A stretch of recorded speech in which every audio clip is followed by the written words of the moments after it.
নিতুজ হেসেলে আপনাদের স্বাগত। খুব তাড়াহুড়ো, তাই তো? এই তাড়াহুড়োর মধ্যেই লোটে মাছের একটা খুব চটজলদি রেসিপি তোমাদের সাথে শেয়ার করে নেব। খুব সহজ আর খুব তাড়াতাড়ি হবে, কিন্তু খুব ইউনিক, খেতে কিন্তু খুব টেস্টি। তাহলে চলে যাই। দেখো, এখানে আমি লোটে মাছ নিয়ে নিয়েছি, টুকরো টুকরো করে কেটে ধুয়ে পরিষ্কার করে নিলাম, নিয়ে জল ঝরিয়ে নিয়েছি। সর্ষের তেল দিয়ে দিচ্ছি পরিমাণ মতো। দুটো বড় সাইজের পেঁয়াজ কুচি করে রেখেছি, পেঁয়াজ কুচিটা দিয়ে দিলাম তেলে, দিয়ে ভেজে নেব পেঁয়াজটা।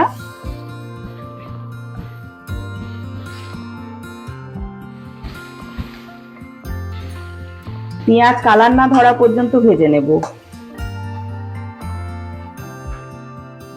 রসুন বাটা 1 চামচ।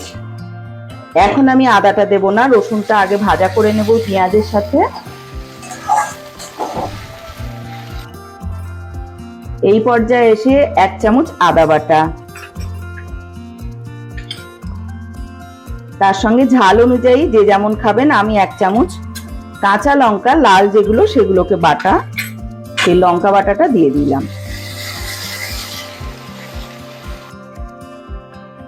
সামান্য পরিমাণে জল অ্যাড করলাম কিছু গুঁড়ো মশলা দেওয়ার জন্য।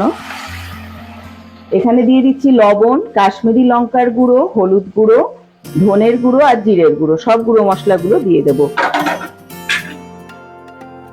দিয়ে ভালোভাবে এই মশলাটা কষিয়ে নেব যতক্ষণ না তেল ছেড়ে দিচ্ছে।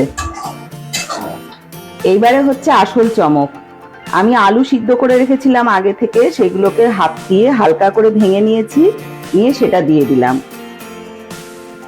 এটার কিন্তু আলাদাই স্বাদ হবে। মশলার সাথে ভালোভাবে এই আলুটা কষিয়ে নিচ্ছি।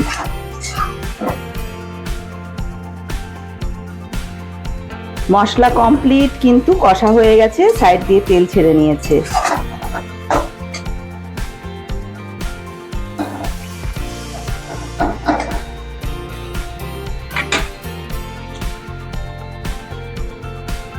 আগে থেকে নুন হলুদ মাখিয়ে রেখেছিলাম, মাছগুলোকে এবার উপর থেকে পাতিয়ে দেব।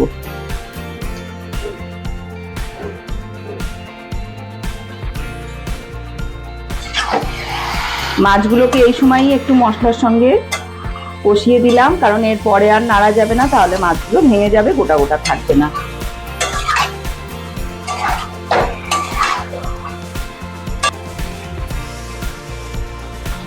একটা ঢাকনা দিয়ে 5 মিনিট রেখে দেব, এতেই প্রচুর জল বেরিয়ে যাবে। তারপরে হিট বাড়িয়ে দিয়ে একটু কমিয়ে দেব। সুন্দর কিন্তু সাইড থেকে তেল ছেড়ে দিয়েছে, আর একদম মাখা মাখা হয়ে গেছে। গরম ভাতের সঙ্গে কিন্তু দারুণ লাগবে। এইভাবে কিন্তু লোটে মাছ একবার আপনারা অবশ্যই ট্রাই করবেন।